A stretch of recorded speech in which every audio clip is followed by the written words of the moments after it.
Chapter 3 of Snake River. Raindrops had dotted the windshield by the time the van reached the banks of Snake River. The four teenagers leaned over in their seats to stare at the water. Here it was calm, but downriver rapids were foaming and bubbling. "The water's moving so fast down there," Mariella said. "That's why it's called white water," explained Russell as he parked the van. "So where's the blinding sun?" asked Pia. "A little rain never hurt anyone," said Russell. "It's a fine day." "Maybe for the ducks," grumbled Anthony. The four teenagers piled out of the van. Russell tossed out the safety equipment. They each caught a helmet and a bright yellow life jacket. "Does this jacket come in any other color?" asked Mariella. "Neon is so 80s. "Now listen carefully," said Russell, ignoring Mariella. "You'll each get one paddle, which you should hold with both hands." "No kidding," smirked Pia. "In the event we get stuck on a rock, never use your paddle to free the raft," Russell continued. "What do we do instead?" asked Anthony. "We jump out and we push," answered Russell. "And if the currents start dragging you away, float down the river with your feet up." "Oh my gosh," cried Leon, "we're going to die!" "Are there any questions about the river itself?" asked Russell. "Yeah," called Anthony. "Are there any snakes in the river?" "I have a better question," sneered Pia. "Is there more air in that raft or in Anthony's head?" "Anthony's question was a good one, Pia," Russell said. "It was?" Anthony asked, surprised. "The river was probably named for the way it winds and snakes its way between the mountains. As for snakes, every river has its share," explained Russell. "I guess that means yes," gulped Mariella. "Now, if there aren't any other questions," said Russell, "let's do some serious rafting." Everyone helped drag the raft off the van except Leon.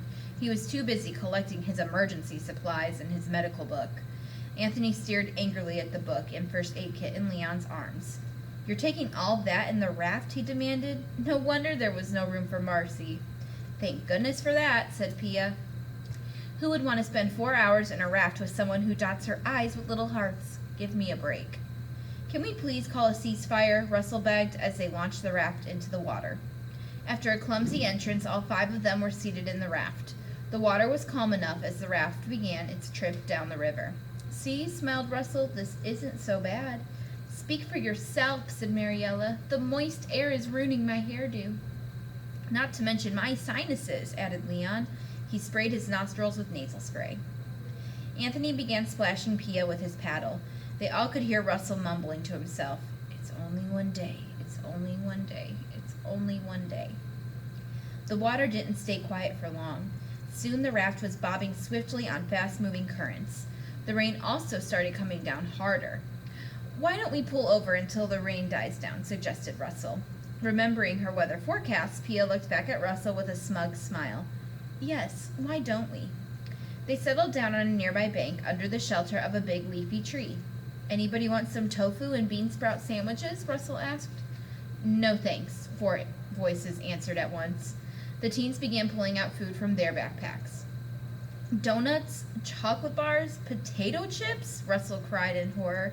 "When we get back, remind me to show you slides of the insides of a large intestine." The group made gagging sounds. Everybody then sat around eating. When she was finished, Mariella stood up, brushed her crumbs off her jacket, and walked toward the river.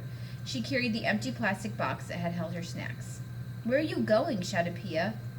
"I read about a model who uses fresh mud as a beauty treatment. I might as well stock up," Mariella called back. "Sorry I asked," Pia shook her head. Russell stood up to follow Mariella. "Some water got in the raft while we were going down the river. I'd better start bailing it out," he said. Russell glanced at Mariella as she stood on the riverbank scooping up mud.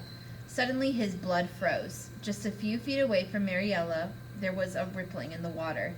"Mariella," he exclaimed, "stand very still." "Why?" she called back. Suddenly, Mariella saw why. The blood rushed from her face.